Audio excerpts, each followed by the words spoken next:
આજે આપણે બનાવવાના છે ફરાળી ચીલા, ચીઝ ચીલા. એના માટે મેં અહીંયા બટેટું ખમણીને લીધું છે. હવે આપણે એની અંદર થોડુંક આદુ ગ્રેટ કરીશું. આદુ ગ્રેટ કરીને લીધું છે. હવે થોડા આમથા ચીલી ફ્લેક્સ આપણે એડ કરીશું.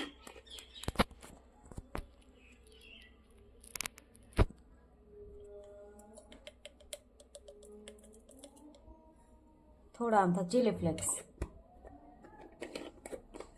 હવે આપણે એમાં નમક એડ કરીશું, સિંધા નમક સ્વાદ મુજબ.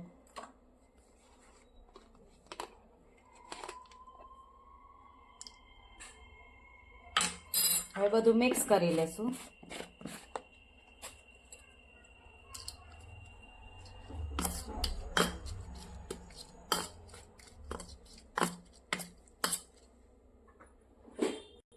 આપણે અહીંયા એક પેન ગરમ કરવા લગાવી અને આપણે જે આ બેટર બનાવ્યું હતું બટેટાનું પાથરસી.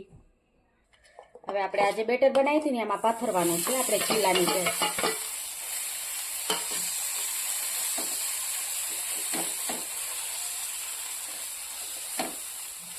ચીલાનો એકદમ પતલો પ્રોપર શેપ આપવાનો છે. એકદમ ગેસની ફ્લેમ આપણે ધીમી જ રાખવાની છે.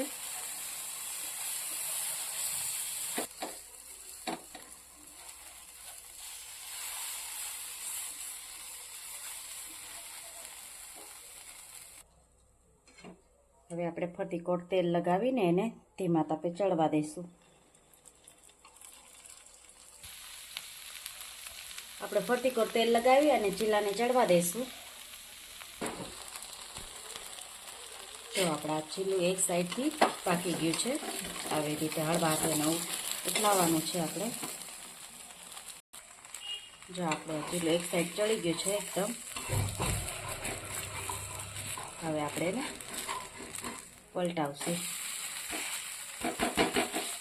આ રીતનું પલટાવીને શેકવાનું છે આપણે એને. પાછું તેલ આપણે કરશું, ફરતી કોટ ચોળવશું તેલ લગાવીને. એકદમ ગોલ્ડન ક્રિસ્પી થવા દેવાનું છે.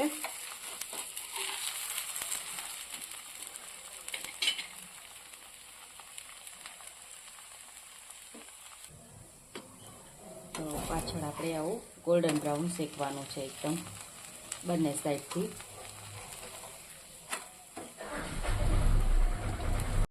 હવે આની ઉપર આપણે કેપ્સિકમ પાથરસી.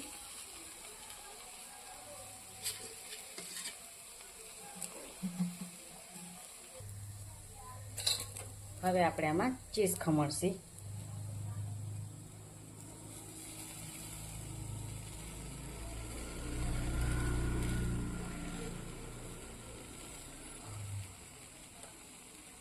આપણે ઢાંકીને ચીઝને મેલ્ટ થવા દેશું. જો આપણું ચીઝ એકદમ મેલ્ટ થઈ ગયું છે. હવે આપણે એને એક પ્લેટમાં કાઢી લેશી. આપણે એક પ્લેટમાં ચીલી ફ્લેક્સથી આપણે ગાર્નિશિંગ કરશી. તો તૈયાર છે આપણા પોટેટો ચીઝ ચીલી પિઝા. લ્યો આંસી દીદી ટેસ્ટ કરીને કયો કેવો બન્યો છે. ઓકે, કેવો બન્યા છે? ફાઇન. તો આવી અવનવી મારી રેસીપીને લાઈક કરો, શેર કરો, ફોલો કરો. રાધે રાધે.